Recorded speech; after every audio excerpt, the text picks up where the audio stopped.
সকাল সকাল মাথা খারাপ করবেন না, নালে কিন্তু আবার আজকে ঝামেলা পাচ্ছি এরা। তুই তো বৌমা রূপে পেতনি। একেবারে ভদ্রভাবে কথা বলবেন। এই, তোর কান কিন্তু ছিঁড়ে ফেলবো। বৌমা তোমার দেখো না আমি। আমিও শ্বশুর শ্বশুর দেখবো না, একবারে খেতে দেবানে। আরে তোমরা কি শুরু করছো বলো তো? এই, তুই কি নিয়েছিস দেখ, আমার মারবে।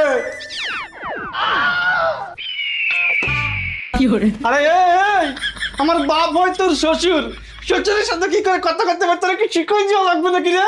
বৌমার সাথে কি করে কথা কথি হয় তোর বাপরে এক শিখে।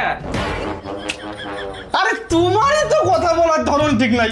আচ্ছা চলো, আজকে তোমাকে আমি শিখাবো কিভাবে শ্বশুরের সাথে অ্যাডজাস্ট হয়ে থাকতে হয়, কিভাবে শ্বশুরের সাথে ভালোভাবে কথা বলতে হয়।